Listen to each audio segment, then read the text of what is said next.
은혜를 더 받고 싶죠. 모세가 시내산에 내려와서 그 땅 밑에 있는 백성들이 우상을 숭배하고 하나님을 등졌을 때 모세가 하나님께 기도했던 것은 주여 주님의 영광을 내게 보이소서. 왜 그렇게 기도했을까요?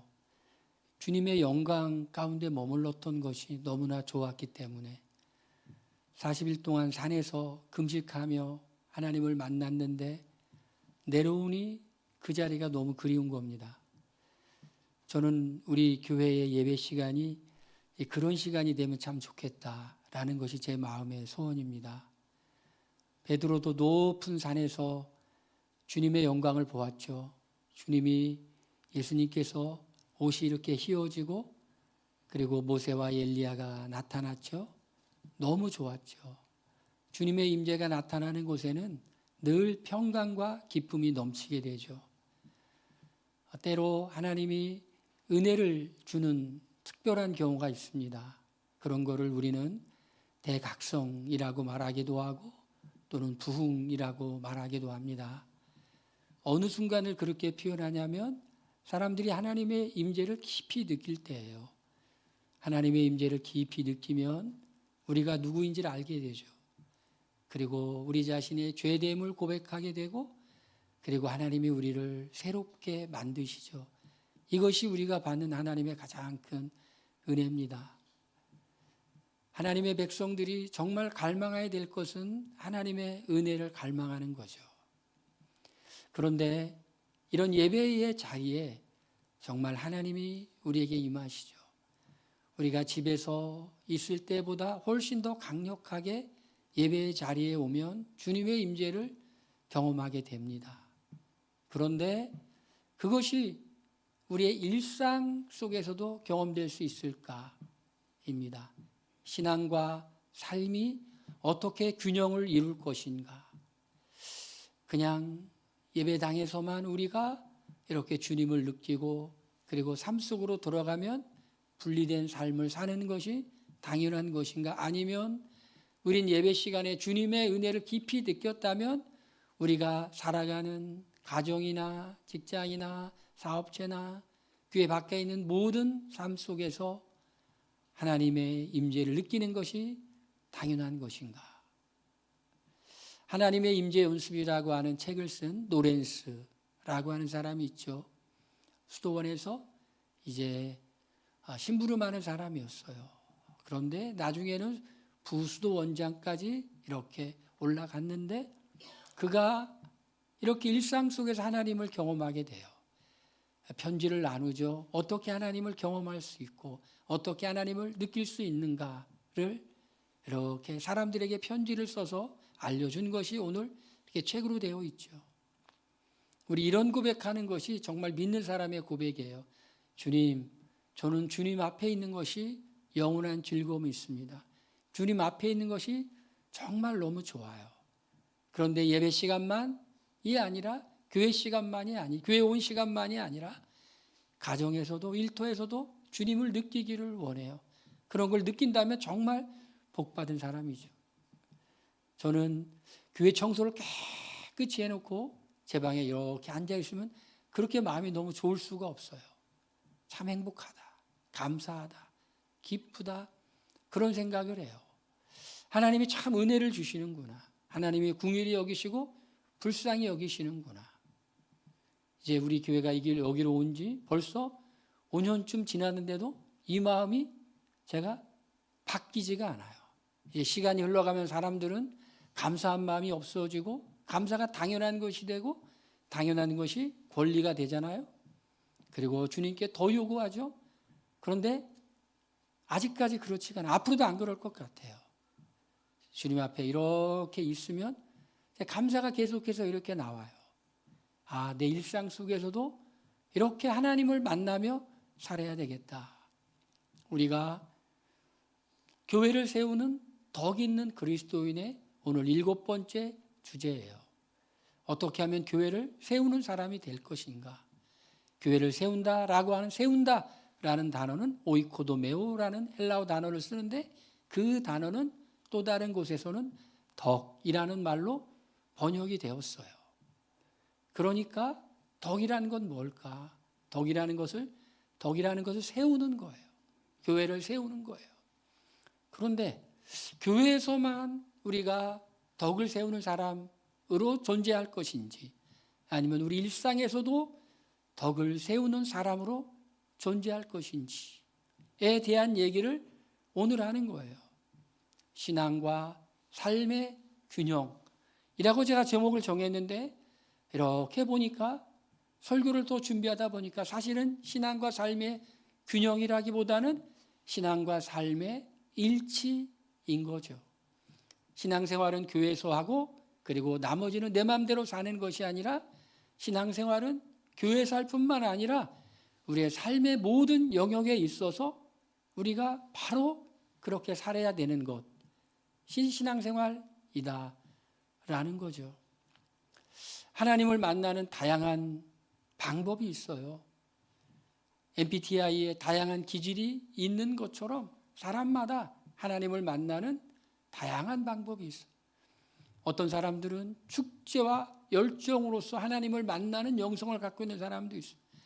예배를 드리고 찬양을 하고 뜨겁게 기도하고 이러므로 하나님을 만나는 사람도 있고, 또 어떤 사람들은 묵상을 통해서 하나님을 만나기도 하죠. 게리 토마스라고 하는 신학자가 영성에는 색깔이 있다라고 하는 책을 썼고, 거기에 9가지 색깔을 말해요. 우리가 하나님을 만나죠. 다양한 방법으로 하나님을 만나요. 그런데 하나님을 만나면 어떻게 되는가? 하나님을 만나면 우리의 삶이 변화된다라는 것이에요. 사실 우리는 이미 하나님을 만난 사람이고 하나님을 만난 사람으로 살아가는 것이 당연하죠. 그런데 우리가 아직 우리가 어떤 존재인지, 어떻게 변화된 존재인지를 알지 모르고 알지 못한 채 살아갈 때가 많이 있죠. 하나님은 어디서 만나야 되는가? 하나님은 예배당에서만 만나는 것이 아니라 일상 속에서 만나야 된다. 우리가 매일 묵상을 하죠. 때로는 묵상을 이렇게 빠뜨릴 때도 있고 할 때도 있지만, 우리의 기본 중심은 우리가 매일 성경을 읽고 묵상하는 걸 우리 기본으로 삼고 살아가죠. 에녹이 300년간 하나님과 동행했다라고 하는 것은 그가 그냥 어떤 종교 의식 속에서만 하나님을 만난 게 아니라 에녹의 일상 속에서도 하나님을 만났다는 거죠. 하나님, 어떻게 해야 됩니까? 옛날에 한 20, 30년 전에 나온 책에 이런 책이 있어요. 예수님이라면 어떻게 하실까? 라는 책이 있어요. 예수님이라면 어떻게 할까?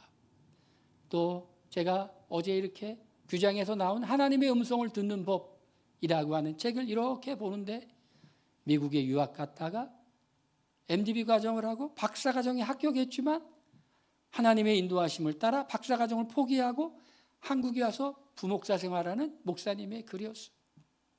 그가 이제 미국에서 MDB를 마치고 박사과정에도 합격을 하고 그랬대요.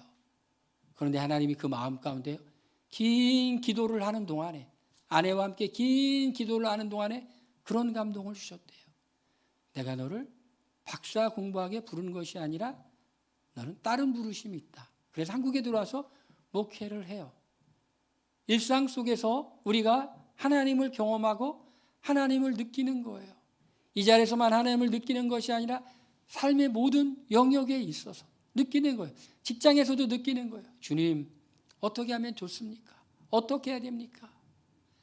우리의 삶의 모든 영역에서 하나님을 경험하는 그 삶, 이 진정한 그리스도인의 삶과 신앙이 균형, 일치된 그런 삶이라는 거예요. 그러면 우리가 이렇게 삶과 신앙이 균형, 일치된 삶을 살려면 어떻게 해야 될까? 오늘 말씀을 보니까 3가지를 제가 이렇게 말씀 속에 찾아냈어요. 첫 번째는 이거예요. 우리의 변화된 신분을 알아야 된다라는 것이, 내가 변화된 존재이다 라는 거예요. 우리는 변화된 존재죠. 우리가 변화된 존재라는 것을 성경에는 여러 다양한 모습으로 표현해요. 어떻게 표현할까요? New creation, 새로운 피조물이다 라고 표현해요. 하나님이 인류를 창조하셨죠. 그런데 죄로 말미암아 타락했고 예수님이 오셔서 어떻게 하셨어요? 재창조하셨어요. 우리 몇 주 전에 예수님이 제자들에게 부활하시고 난 다음에 숨을 내쉬며 성령을 받으라 라고 하는 것이 마치 창세기에 흙으로 인간을 만드시고 그 후에 숨을 불어넣으시는 하나님의 모습과 유사함을 말했죠. 하나님은 흙으로 사람을 만드시고 그 후에 숨을 불어넣으셨어요.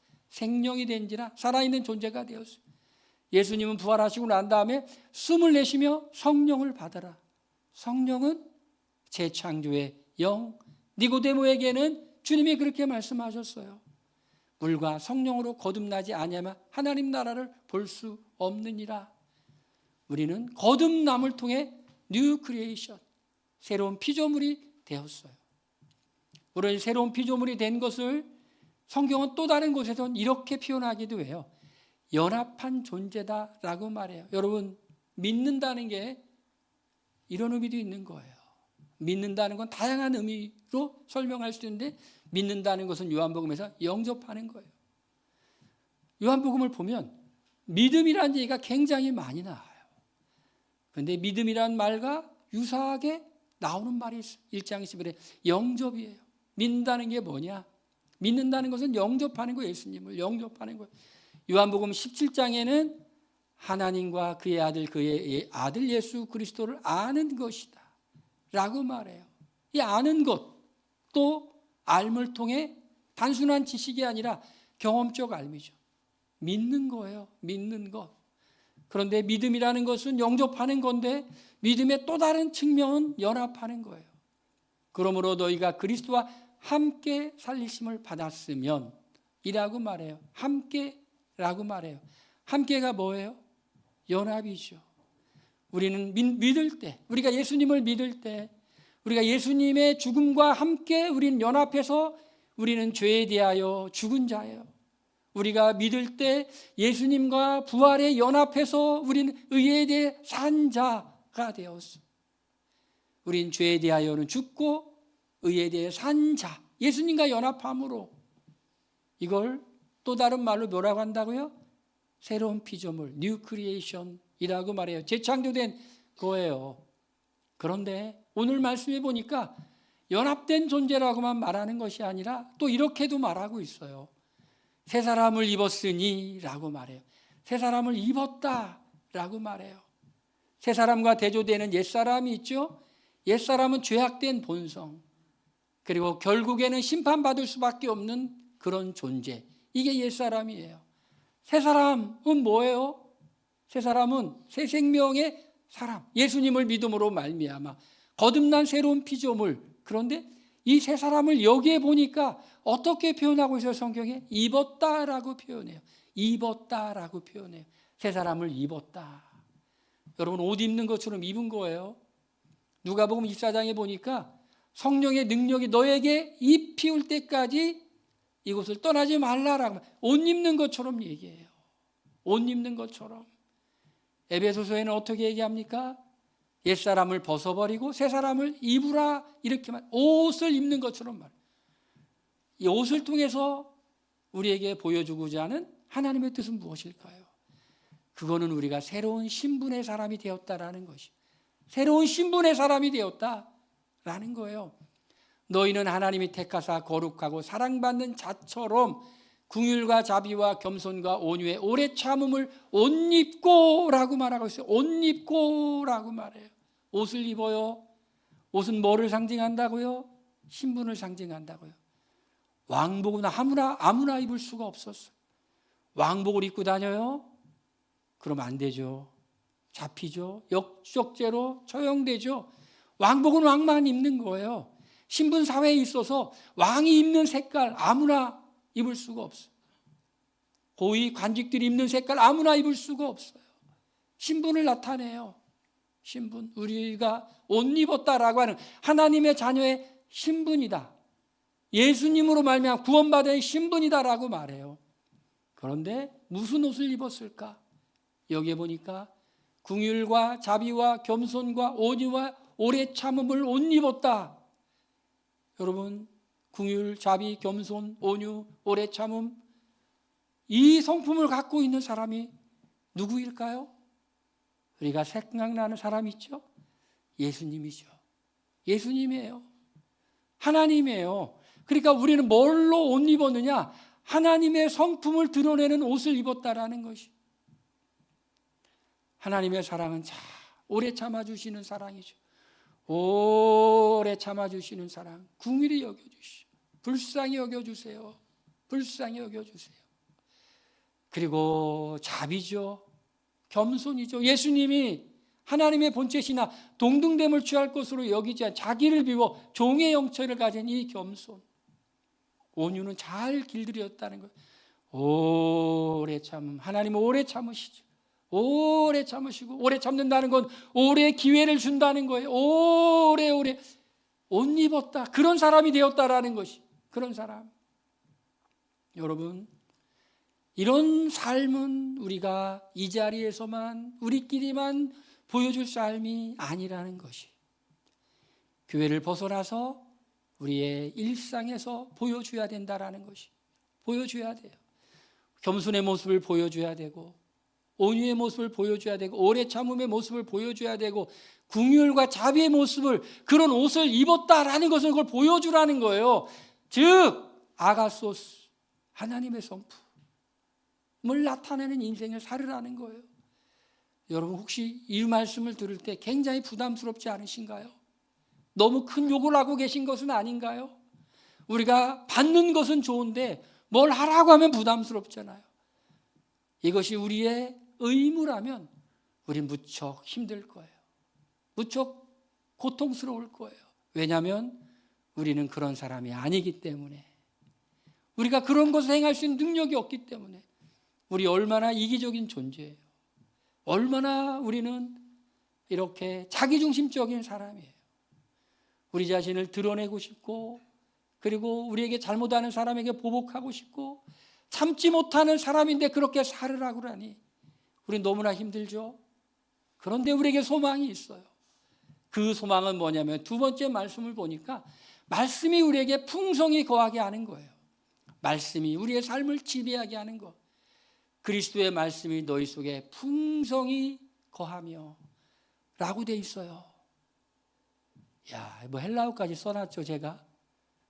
여러분, 이 말은 플루시오스라고 하는 단어예요. 그런데 골로새서의 이 말씀과 병행이 되는 에베소서의 말씀은 말씀이 풍성히 거하라고 되어 있는데, 에베소서에는 이렇게 되어 있어요. 성령의 충만함을 받으라 라고 되어 있어요. 성령의 충만함을 받으라 라는 헬라어 단어는 플레루스테인데, 이거는 수동태예요. 하나님이 성령의 충만함을 주실 때 받으라는 의미예요. 근데 병행 구절인 이 골로새서는 뭐라고 써 있어요? 플루시오스라고 써 있어요. 이 말은 뭐냐면, 이건 능동태예요. 이거는 뭐냐면 풍성히, 이렇게 하나님 말씀이 풍성히 거하도록 우리가 노력해야 되는 거예요. 성경은 늘 두 가지를 이렇게 같이 말할 때가 많이 있어요. 하나님의 주권적인 은혜와 인간의 책임.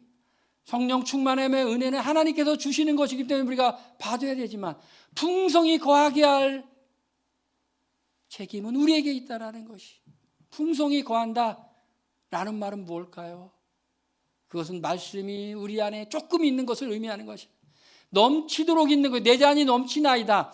풍성히 거한다라는 건 뭐냐면, 말씀이 우리의 생각과 말과 행동을 지배한다라는 것이. 지배예요. 지배. 여러분 속에 뭐가 들어있어요? 여러분 속에 뭐가 들어있는지는요, 여러분만 아세요.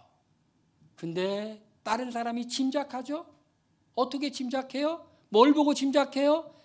그 사람이 말하는 걸 보고 짐작해요. 그 사람이 입술에서 감사가 계속해서 나오면은 속에 감사가 있는 거예요. 그 사람의 입에서 계속 돈 얘기만 나오면 돈에 대한 관심이 너무 많은 거예요. 그래서 어떤 분은 별명이 평당이라고 하더라고요. 평당. 왜 평당이냐 그랬더니, 어디에서 어디까지 차를 타고 가는데 계속 평당 얼마, 평당 얼마, 여기는 평당 얼마. 별명이 평당이에요. 그분은 평당 얼마인가 하면 관심이 있어. 계속 평당, 평당. 땅에만 관심이 있어. 물론 우리가 땅이 있으면 좋겠죠. 우리의 관심은 오직 주님께 있어야 돼요. 말씀이 풍성히 거해. 말씀이 우리를 지배하게 되죠. 거한다라는 것은 엔 오이코테 오라는 단어예요. 이건 뭐예요? 엔은 인이에요. 인. 오이는 집이죠. 바로 말씀이 우리 안에 완전히 집을 짓고 사는 그런 상태. 말씀이 우리 안에 집을 짓고 사는 그런 상태인 것을 말하는, 말씀이 지배하는 상태인 걸 말하는 거예요. 여러분, 우리는 우리가 어떤 존재인지 안다고 하더라도 그렇게 살 수 있는 존재가 아니에요. 어떻게 해야 될까요? 말씀이 우리 안에 풍성히 거해야 돼요. 그 책임이 누구에게 있느냐? 우리에게 있는 거예요. 여러분, 매일 성경 읽고 묵상하죠? 저도 늘 그렇게 살려고 몸부림치죠. 잠언 말씀으로 요즘은 묵상하는데 거기 이런 말이 있더라고요. 다른 사람의 허물을 거듭 말하지 말라고. 그러면 다른 사람의 허물을 덮어주는 거는 친구를 얻는 것이고, 거듭 말하면 이간질하는 거다. 살다 보면은 우리를 비판하는 사람들을 우리도 비판하고 싶죠. 잘못을 막 얘기하고 싶죠. 그런데 그 말씀을 통해 저는 하나님이 말씀하시는 음성을 들었어요. 그건 뭐냐면 다른 사람의 잘못을 얘기하지 마라 라는 거예요. 그러니까 우리는 말씀이 풍성히 관다는 건 뭐냐면 매일 말씀을 읽고 깨닫고 묵상하고 읽고, 그러므로 말씀이 우리의 생각을 지배하고, 말씀이 우리의 말을 지배하고, 말씀이 우리의 행동을 지배하도록 말씀 안에 있어야 된다는 것이, 이렇게 말씀이 우리 안에 풍성히 거할 때 나타나는 결과가 모든 지혜로 가르치며 권면하며 교회 안에서 그 말씀을 나누는 거예요. 가르친다라는 것은 꼭 이렇게 설교만, 성경 공부만 가르치는 게 아니지. 서로 가르치는 것이요. 깨달은 말씀을 가지고 살아갔는데 힘들었지만 그렇게 살아갈 때 하나님이 주신 은혜를 서로 나누는 것으로 가르치는 거예요. 권면하는 거죠. 말씀으로 권면하는 거예요. 그리고 시와 찬송과 신령한 노래로 감사하는 마음으로 하나님을 찬양하고, 말씀이 풍성히 거해. 그러니 이제 뭐 하게 되죠? 예배하게 되죠. 예배하고 싶죠. 예배하는데 그냥 예배하는 게 아니에요. 감사하는 마음으로. 저는 오늘 여러분들이 이 교회에 올 때, 우리 교회에 올 때 저는 감사하는 마음과 기대하는 마음으로 왔을 거라고 생각을 해요. 할렐루야. 오해였나요? 대답이 좀 현찮으세요? 저는 여러분들이 이 자리에 감사하는 마음으로 왔다고 저는 생각해요. 저는 저의 착각이 아닐 거라고 생각해요. 말씀이 풍성히 거하는 사람, 말씀이 그 안에 확 들어있는 사람, 지배하는 사람은 당연하게 감사함으로 예배하는 자리에 오고 싶은 거예요. 여러분, 이렇게 말씀이 지배했을 때 어떤 삶을 살을까요? 세 번째로 보니까 또 무엇을 하든지 말에나 일에나 다 주 예수의 이름으로 하고 그를 힘입어 하나님 아버지께 감사하라, 이렇게 돼 있어요. 말씀 다 보니까 무엇을 하든지, 말씀을 지배하니까 무엇을 하든지 말에나, 말이 이렇게 말씀에 합당한 말이 막 나오는 거예요. 말씀이 들어있으니까 말씀에 합당한 말이 나오는 거예요. 일에도 이렇게 말씀에 합당한 일을 하는 거예요. 여기 뭐라고 되어 있어요? 다 주 예수의 이름으로 하고 라고 되어 있어요. 예수의 이름으로 한다라는 것은 예수님의 뜻에 맞게 일을 한다라는 것이. 요한복음 14장에 보니까 너희가 지금까지는 내 이름으로 아무것도 구하지 아니하였으나 구하라 그리하면 주시겠다라고 말했는데, 예수님의 이름으로 구하라는 것은 뭐죠? 주문처럼 이렇게 내 마음대로 기도하고 예수님의 이름으로 기도했습니다 라고 하면 응답을 주시겠다는 것이 아니라, 그 기도의 내용이 예수님의 뜻에 맞는 기도해야 된다는 것이. 그러면 예수의 이름으로 하라는 것은 뭐예요? 예수님의 뜻에 맞게 하라는 것이. 예수님의 뜻에 맞게 하라. 말하는 것도 예수님의 뜻에 맞게 하고, 행동하는 것도 예수님의 뜻에 맞게 행동하고, 이게 예수님의 이름으로 하라는 거예요. 그를 힘입어 하나님 아버지께 감사하라. 감사하라 라는 말이 분사예요. 이거는 뭐냐면 현재 지금 감사하는 거예요. 늘 감사하는 상태. 아버지께 감사해. 예수님을 힘입어 아버지께 감사하는 상태를 늘 유지하라는 거예요. 늘 유지해라. 그러니까 우리의 일상생활 속에서 우리는 늘 감사를 하면서 살아야 돼요. 그런데 이 감사는 언제 가능할까요? 말씀이 풍성히 구하며 주님과 친밀한 관계에 있을 때, 이때 가능한 거예요. 이때 가능한 거예요. 그러면 마지막으로 신앙과 삶이 일치된 삶은 무엇일까요? 너희는 주 그리스도를 섬기느니라. 그리고 말씀에 무엇을 하든지 마음을 다하여 죽게 하듯 하고 사람에게 하듯 하지 말라. 무엇을 하든지 죽게 하듯 하라. 죽게 하듯 해. 여러분 무슨 일을 할 때요? 무슨 일을 할 때 어떻게 해요? 주님의 일을 하는 것처럼 해요. 우리 가정에서도 주님의 일, 우리 읽은 말씀에 보니까 우리 18절부터 25절까지 27절은 무엇을 하든지 말이나 일이나 다 주 예수의 이름으로 하고 그를 힘입어 하나님 아버지께 감사하라 라고 한 다음에 18절부터 25절까지는 그리스도인의 삶의 현장 속에서 어떻게 하나님의 말씀이 풍성히 거하는 삶을 살게 할 것인가. 거기에 핵심이 바로 23절이에요. 23절.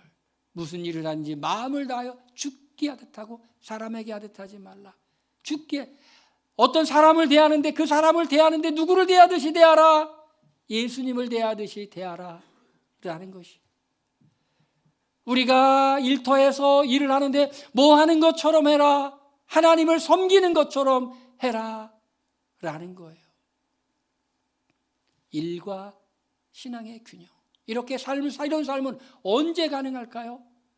에녹이 300년과 하나님과 동행했던 것처럼 말씀이 우리 속에 풍성히 거하며 예수님이라면 어떻게 하실까? 주님 내가 어떻게 해야 됩니까? 어떻게 하는 것이 주님의 뜻입니까? 나의 생각은 다 내려놓고 주님의 뜻대로 하기로 합니다. 그렇게 주님께 기도하고 주님의 말씀에 순종해서 살아갈 때 그곳에 주님의 거룩한 임재가 임할 줄로 믿습니다. 할렐루야. 그곳에서 하나님을 만나게 될 줄로 믿습니다. 그곳에서 주님의 축복을 경험하게 될 줄로 믿습니다. 덕을 세우는 그리스도인은 교회에서뿐만 아니라 삶 속에서 주님의 성품이 이렇게 드러나도록 그런 삶 속에서 하나님의 은혜를 주셔 하나님의 임재를 경험하고 이곳이 보통 곳이 아니구나. 마치 야곱이 창세기 28장에 보니까 루스라는 곳에서 돌베개를 베고 자다가 꿈을 꿨더니 이렇게 사닥다리로 천사가 오르락내리락 하는 걸 보며 야 이것은 하늘의 문이구나. 베델이라고 했던 것처럼 우리의 일상이 하나님의 영역과 연결되는 곳이 될 겁니다. 할렐루야. 교회에서만 은혜 받는 것이 아니라 우리의 삶 속에서 깊이 은혜를 받고 주님과 동행하는 그런 삶. 잔 버년이라는 사람과 잔 오웬이라는 사람이 있어요. 똑같이 잔이라는 이름이 들어가죠. 잔 오웬이라는 사람은 청교도죠. 잔 버년도 청교도예요. 잔 오웬은 탁월한 신학자. 영국의 신학자인데 세월이 오래 흘렀음에도 지금도 그의 글을 읽고 있죠. 잔 버년은 우리 침례교 목사님. 많이 배운 게 없어요. 주님과의 친밀한 교제. 그 당시에 영국에서 침례교 목사는 공식적으로 인정받은 교단이 아니었기 때문에 설교를 하지 못했어요. 간증을 할 수 있었어요. 잔 버년의 직업은 구두를 긋는 구두수선공이었어요. 그가 설교했다는 제목으로 1차 투옥되고 2차 투옥됐을 때 잔 오웬이 잔 버년을 이렇게 감옥에서 나올수록 도와줬던 사람인데 이런 얘기를 해요. 내가 갖고 있는 모든 지식을 다 바꾸더라도 잔 버년이 갖고 있는 하나님과의 만남 속에 흐르는 은혜를 내가 누리고 싶다. 라는 세계적인 신학자 잔 오웬이 잔 번연을 보며 부러워하며 했던 말이에요. 잔 번연에겐 무엇이 있었을까요? 일상 속에서 경험하는 하나님의 은혜. 신앙과 삶이 분리된 것이 아니라 바로 삶의 자리가 은혜의 자리고, 삶의 자리가 하나님을 만나는 자리고, 에녹처럼 하나님을 동행했을 때 흘러나오는 그 은혜, 그 한마디 한마디가 너무너무 은혜로운 거예요. 그 한마디 한마디에 하나님의 숨결이 담겨져 있는 거예요. 우리 사랑하는 성도님들이 말씀이 풍성히 거하여 서로 권면하고 시와 찬송과 신령한 노래 예비할 뿐만 아니라 무슨 말을 하든지 무슨 행동을 하든지 일을 하든지 다 그곳에서 하나님의 임재를 경험하고 그 자리가 예배의 자리가 되기를 주님의 이름으로 축원드립니다. 할렐루야. 이 시간에 우리 함께 기도하겠습니다. 하나님, 우리가 이 시간에 기도합니다. 우리의 신앙과 삶이 분리되는 것이 아니라 우리의 신앙과 삶이 일치되게 하여 주시옵시고, 우리의 삶의 자리에서 주님을 더 깊이 경험하게 하여 주시옵소서. 다 같이 통성으로 기도합니다.